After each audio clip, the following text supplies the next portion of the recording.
Você gosta de falar sobre profecia? Você acredita em profetas? Já profetizaram para você? Legal! É sobre isso que eu vou falar com você nessa noite.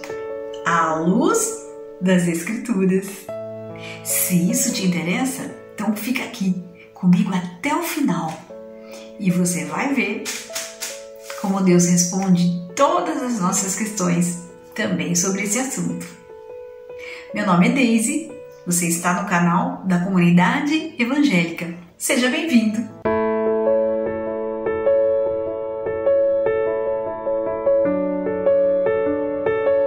A paz do Senhor!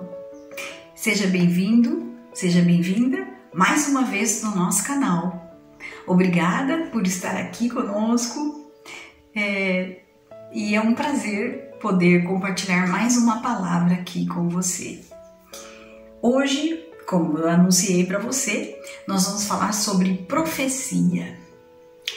O profeta existe?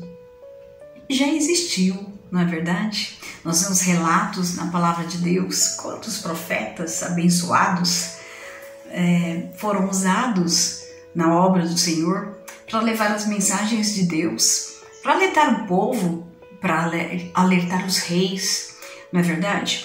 E hoje, a gente pode imaginar que os profetas continuam falando da mesma forma que falavam antes? Quais são as características desses profetas? E como é que eu posso identificar um profeta de Deus? O que eu posso enxergar na vida deste homem ou desta mulher profetisa de diferente? Vamos lá? Eu gostaria que você abrisse a sua Bíblia em 2 Reis e deixasse aberto aí, tá? 2 Reis, capítulo 2. Nós vamos, assim, navegar, na verdade, né, nas páginas do livro sagrado para observar a vida de um homem de Deus. Um homem não, dois homens de Deus, na verdade, interligados, que viviam juntos, que viviam a servir a Deus de uma forma poderosa. Elias e Eliseu. Aqui em 2 Reis, capítulo 1, nós vamos ver aqui que Eliseu é sucessor do profeta Elias. E tudo acontece de uma forma muito simples, como Jesus faz, né? Como Jesus sempre fez, de uma forma muito simples. Porque Elias, profeta Elias, nós já pregamos a mensagem anterior, falamos do profeta Elias, e o profeta Elias, ele teve uma história muito bonita, uma história muito extensa na obra de Deus, e fez muitas milagres e sinais o acompanharam. Ele era muito sério, aquilo que o profeta Elias falava acontecia. E Eliseu foi um homem destacado por Elias para ser o seu moço, que era a expressão usada por o profeta que selecionava alguém para ser treinado por ele para ser o seu sucessor. Então aqui em 2 Reis capítulo 1, nós vamos ver aqui a palavra dizendo o seguinte: quando estava, versículo 1, quando estava o Senhor para tomar Elias, ou seja, para Elias já deixar esta terra, porque já havia cumprido a sua missão, ao céu por um redemoinho, Elias partiu de Gilgal em companhia de Eliseu. Disse Elias a Eliseu: fica-te aqui, porque o Senhor me enviou a Betel. Respondeu Eliseu: tão certo como vive o Senhor e vive a tua alma, não te deixarei. E assim desceram a Betel. E o texto transcorre, e nós vamos ver aqui que por mais 2 vezes Elias pede que Eliseu fique em determinado lugar o aguardando, e Eliseu responde a mesma coisa, que não vai ficar ali, mas vai acompanhar Elias. Então, aqui está, pessoal, a primeira característica de um candidato a profeta, de um profeta, de uma pessoa, de um homem, de uma pessoa escolhida por Deus para ser um profeta. Ele é uma companhia perfeita, é uma companhia perene, é uma companhia constante do homem de Deus, de um profeta mais velho, de um profeta experiente, de um profeta que já está na caminhada ao longo do tempo. E por quê? Porque este, vamos colocar assim, novo profeta, ou profeta que está iniciando a sua jornada, a sua caminhada no seu ministério profético, ele quer aprender, ele quer observar tudo. E ele anda muito lado a lado desse profeta mais velho. Ele se deixa treinar. Ele é observador, ele é companheiro, ele é colega, ele é parceiro. Então, aí é uma característica muito forte que nós podemos observar do profeta verdadeiro, do profeta de Deus, do homem de Deus. Deus está de olho, sabe, nesse homem, nessa mulher de Deus que tem esta qualidade de ser companheiro, assim como o Espírito Santo é. O Espírito Santo não é o seu companheiro? Não está ao seu lado o tempo todo? Não responde às suas orações quando você está ali em grande dificuldade? Quem é o socorro bem presente na tribulação? Não é Deus? Não é ao Espírito Santo de Deus que você recorre? Não é dele que vem o seu socorro? Pois é. E aí então nós vemos aqui. E aí, o segundo ponto que eu quero chamar a sua atenção, segunda característica, é no momento que Elias é elevado ao céu. Aqui no texto, 2 Reis, capítulo 1, nós vamos continuar aqui no texto, vai dizer o seguinte: havendo eles passado, Elias disse a Eliseu: pede-me o que queres. Naquele momento que Deus então toma Elias, né? Havendo eles passado, Elias disse a Eliseu: pede-me o que queres que eu te faça, antes que eu seja tomado de ti. Elias já sabia o que Deus ia falar, né? Ia fazer na vida dele. Disse Eliseu: peço-te que me toque por herança, porção dobrada do teu espírito. Oh, que pedido! Tornou Elias: dura coisa pediste. Sabia o peso das palavras do jovem Eliseu. Todavia, se me vires quando for tomado de ti, assim se te fará. Porém, se não me vires, não se fará. Indo eles andando e falando, eis que um carro de fogo com cavalos de fogo os separou um do outro. E Elias subiu ao céu num redemoinho. O que vendo Eliseu, clamou: meu pai, carros de Israel e seus cavaleiros, e nunca mais o viu. E tomando as suas vestes, rasgou-as em duas partes. Então levantou o manto que Elias lhe deixara em duas partes. E tomando as suas vestes, rasgou-a, e nunca mais o viu, e tomando as suas vestes, rasgou-as em duas partes. Até aqui. Olha só que maravilhoso. A hora que Elias é elevado, então, depois que Eliseu pediu uma porção dobrada do seu espírito, Elias falou: bom, então, se você me vir subindo ao céu, o seu pedido será feito. Se você não me vir, não será feito. Não vai acontecer. E não é que Eliseu vê? E isso acontece. Então, nós podemos notar aqui que a característica do profeta de Deus, esse chamado, esse dom profético, ele também vem de uma forma herdada. Ele não só é fruto de um aprendizado com um profeta mais velho, um homem de Deus, a quem este jovem candidato, né, a profeta observa e segue, mas ele também é fruto de herança espiritual.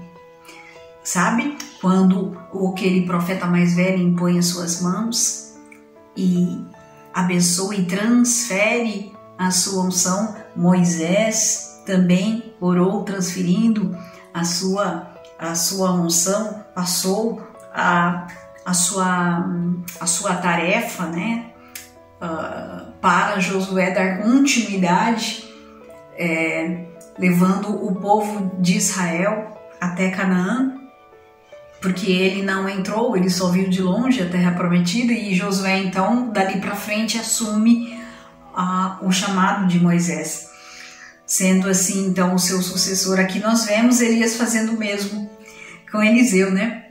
Liberou a palavra, se você vir, você receberá. E acontece isso. Eliseu então recebe esta herança. E por quê? Porque ele pede, porque ele crê, porque ele confia. E olha que bênção, ele recebe. E em terceiro ponto que eu quero colocar para vocês, no versículo 13, a palavra vai dizer: então levantou o manto que Elias deixara cair e, voltando-se, pôs à borda do Jordão. Tomou o manto que Elias lhe deixara cair, feriu as águas e disse: onde está o Senhor, Deus de Elias? Quando feriu ele as águas, elas se dividiram para um lado e outro lado, e Eliseu passou. E aí o que acontece? Ele pega o manto que Elias usava e toma para si. Ou seja, ele aproveita aquilo que pertenceu um dia ao profeta mais velho. Ele toma posse daquilo que um dia pertenceu ao profeta mais velho. Você percebe? O que eu quero chamar a tua atenção é o seguinte: você percebe que o ministério profético está ligado ao ministério profético de um outro anterior, de um irmão anterior, de um profeta anterior, de um profeta mais velho, de alguém mais experiente, de alguém que tinha um chamado anterior ao dele. Você percebe que Deus faz conexões conosco, faz costuras santas. Deus não faz nada dentro da sua obra de forma independente. Eu vou sair por aí porque eu tenho um chamado, eu sou um profeta. Não. Deus não gosta disso. Deus nos chama de arraial, Deus nos chama de rebanho, Deus nos chama de igreja, de eclésia. Deus nos chama de corpo, vários membros. Você já notou isso? Que Deus fala tudo no coletivo. Quando se dirige a nós, seus filhos, fala filhos de Deus, não fala filhos, nós somos filhos de Deus. Você notou isso? Por quê? Porque Deus quer que nós tenhamos bem nítido na nossa mente que nós estamos conectados, que nós somos uma tribo, que nós somos um arraial. Por que Israel, 12 tribos? Porque nós somos tribo mesmo. Nós somos ovelhas mesmo. Nós temos um pastor. Jesus se coloca: eu sou o bom pastor e as ovelhas ouvem a minha voz. As ovelhas do meu aprisco. Né? Então nós temos que entender isso, que nós somos fortes, nós somos abençoados quando estamos juntos, quando estamos unidos. é uma coletividade dentro de uma unidade. É o Deus único, que Deus é um só, Pai, Filho e Espírito Santo, é o Deus único que une um corpo. É o cabeça que une os membros, se tornando um só. Deus em nós, nós em Deus. Percebe como Deus faz uma coisa santa e linda? Então nós vemos essas características. E aí segue a gente identificar o profeta. Depois dessa primeira experiência que Eliseu tem, que ele diz: onde está o Senhor, Deus de Elias? Que é o Deus dele, óbvio. Ele fere as águas então, e aí vem e acontece. As águas se dividem, como aconteceu com Elias, acontece com ele também, e ele passa a seco. Aí nós vamos ver aqui, no contexto, versículo 23, alguns rapazinhos começam a zombar dele, porque Eliseu era careca, ele não tinha cabelos, né? Ele era calvo, a Bíblia usa essa expressão. Versículo 23 vai dizer aqui: então subiu dali a Betel, e indo ele pelo caminho, uns rapazinhos saíram da cidade e zombaram dele. Diziam: sobe, calvo, sobe, calvo. Virando-se ele para trás, viu-os e os amaldiçoou em nome do Senhor. Então 2 ursas saíram do bosque e despedaçaram 42 deles. Veja a força da palavra do profeta. Aí nós vamos ver a quarta característica. O que o profeta de Deus, o homem de Deus, fala, de fato acontece.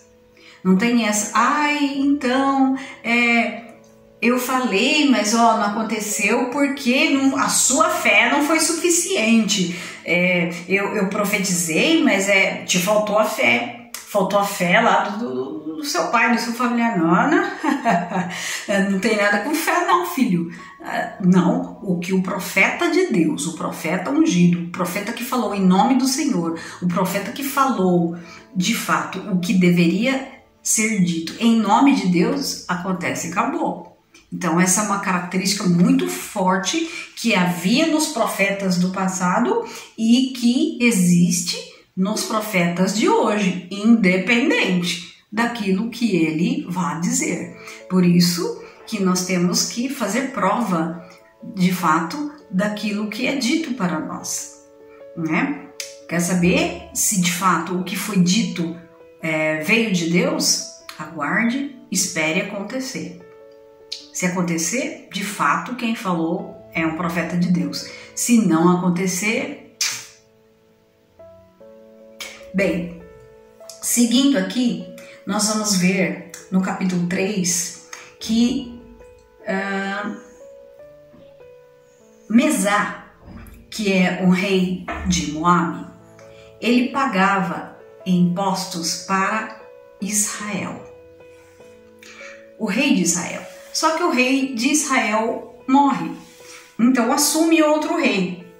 Morreu Acabe, então Jorão assumiu. E o que acontece? Esse rei moabita resolve romper com Israel e não pagar mais e entrar em guerra contra Israel. Então Jorão pede ajuda para o outro rei de Judá, que é Josafá. Então eles se unem, o rei de Israel, Jotão, mais o rei de Judá e mais o rei de Edom, porque eles passariam também pelas terras de Edom para lutar contra o rei moabita.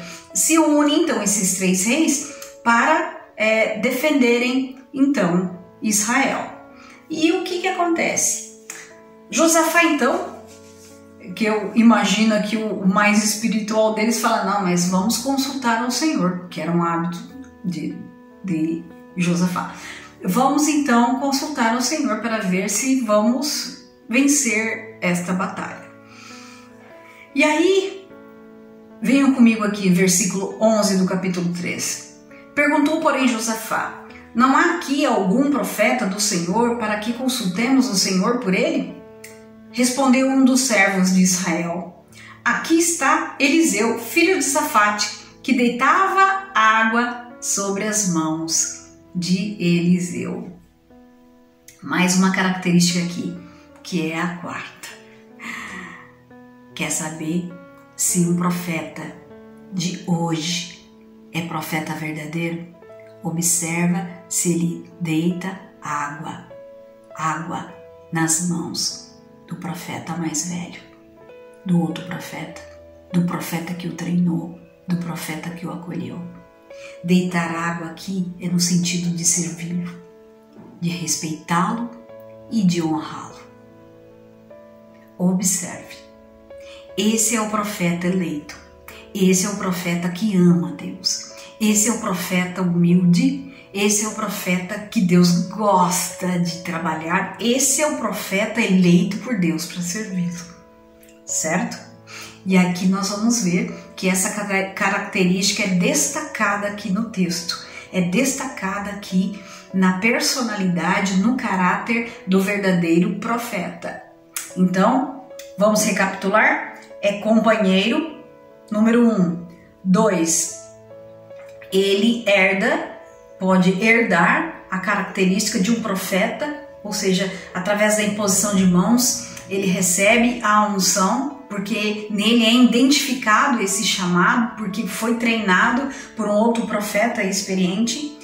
3, aqui ele aproveita tudo que o outro ensinou, em humildade ele aprende, ele passa um tempo aprendendo com outro profeta, ele é humilde para aprender, ou seja, ele se deixa liderar. Porque ninguém que nunca foi liderado ou nunca se deixou liderar pode liderar alguém.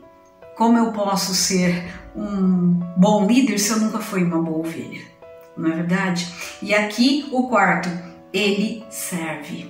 Ele é um servo. Antes de ser profeta, ele é um servo que sabe deitar água nas mãos de alguém, sabe servir em humildade. Por que deitar água? Porque quando nós vamos despejar água, perceba que nós temos que nos inclinar. E esse inclinar é no sentido de sujeição, de humildade em amor. E aqui nós vemos então que Eliseu é procurado. Mas Eliseu, quando é procurado, diz o seguinte, versículo 13: mas Eliseu disse ao rei de Israel: que tenho eu contigo? Ao rei de Israel, Jotão, não a Josafá. Mas Eliseu disse ao rei de Israel: que tenho eu contigo? Vai aos profetas de teu pai e aos profetas de tua mãe. Porém o rei de Israel lhe disse: não, porque o Senhor é quem chamou esses 3 reis para os entregar nas mãos de Moabe. Disse Eliseu: tão certo como vive o Senhor dos exércitos, em cuja presença estou, se eu não respeitasse a presença de Josafá, rei de Judá, não te daria atenção, nem te contemplaria. Ora, pois, trazei-me um tangedor, quinta característica, trazei-me um tangedor. Tangedor é tocador de harpa, é um levita, é um adorador. Quinta característica, trazei-me um tangedor. Quando o tangedor tocava, veio o poder de Deus sobre Eliseu. Essa característica que é muito linda do profeta de hoje, o profeta verdadeiro, o profeta de Deus e o profeta de ontem também. Esse profeta, o profeta verdadeiro, o profeta de Deus, o profeta escolhido por Deus, ele não faz as coisas sozinho. Ele não tem um ministério isolado. Ele não é uma pessoa arrogante ou orgulhosa que tem vaidade do seu ministério pessoal. Não, eu faço, aconteço. Não. Veja que ele já havia tido experiências.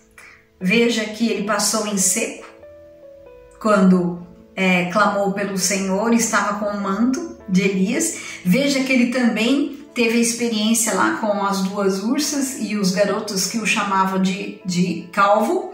E veja que aqui ele pega então e fala: traga-me um tangedor, traga alguém para louvar, traga alguém para adorar enquanto eu busco a face do Senhor. Traga-me um companheiro, vamos fazer isso juntos. Olha, também é um gesto de humildade. Ele contando com alguém para ali, junto dele, na obra de Deus, executar o seu trabalho. Ele não tinha aquela vaidade de eu sou profeta, eis que isso, eis que aquilo. Não. Ele, na sua humildade, traga-me um tangedor, deixe-me adorar a Deus primeiro. Olha, o profeta, o verdadeiro, ele adora a Deus, ele tem uma vida de adorador. E ele, não só isso, mas ele conta com outras pessoas, ele tem essa visão de reino, ele tem essa visão de coletividade que eu falei para você agora há pouco. Ele vê, sabe, a obra de Deus como um todo, não como parte, e muito menos ele como parte integrante principal. Não, ele não se vê assim. Olha que coisa linda. E disse, versículo 16: assim diz o Senhor, fazei neste vale covas e covas, porque assim diz o Senhor, não sentireis vento, nem vereis chuva, todavia este vale se encherá de tanta água, que bebereis vós, e o vosso gado, e os vossos animais. Isto é ainda pouco aos olhos do Senhor, de maneira que também entregará Moabe nas vossas mãos. Tá aí, pessoal. Algumas características, falei algumas, tá? Algumas características para a gente identificar o profeta de Deus.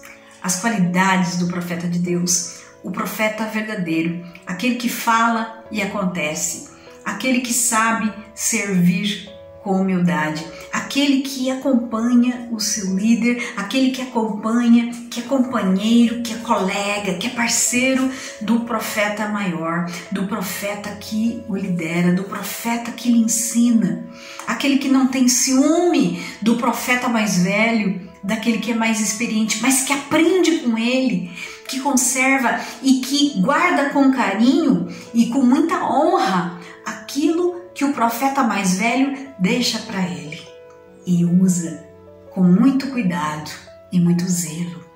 Esse é o profeta verdadeiro, aquele que fala e que as coisas acontecem realmente, aquele que conta com outras pessoas para trabalhar junto com ele, aquele que não tem ciúme de nada, mas que é humilde, que fala com firmeza sim e que identifica para quem fala e a hora que deve falar.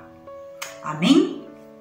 Eu queria deixar então essa palavra com você, para que a gente saiba identificar o homem de Deus, a mulher de Deus, para que sejamos abençoados e recebamos a palavra que vem de Deus, através do homem de Deus, através da mulher de Deus, que leva Deus a sério, de verdade. Amém? Deixa eu orar com você? Feche os seus olhos, por gentileza. Senhor, meu Deus e meu Pai, obrigada por essa palavra linda, bendita, que traz, ó Deus, muita paz no nosso coração, porque nós sabemos, ó Deus, que Tu és o mesmo Deus de ontem, é o mesmo Deus de ontem, é hoje, será eternamente, e fala conosco de várias formas, papai, e nós ouvimos sim. E que o Senhor possa, Senhor, falar conosco sempre, Deus, e da forma como o Senhor quiser. Eis-nos aqui para Te ouvir, Deus, sempre. E ao colocar, Deus, um profeta diante dos nossos olhos, que possamos identificá-lo e com humildade, ó Pai, receber a palavra, seja, Senhor, de consolo ou de exortação, com humildade, para que possamos, ó Deus, honrar o Teu nome e honrar também, ó Deus, o homem de Deus ou a mulher de Deus que o Senhor colocar diante de nós. Assim nós oramos, em nome de Jesus. Abençoa o Teu povo, te peço, ó Pai, em nome de Jesus. Amém e amém. Obrigada por ficar aqui comigo até agora. Quero deixar um grande beijo para você. Se inscreva no canal. Não esquece não, tá? Te espero no próximo vídeo. Grande beijo e espalhe amor.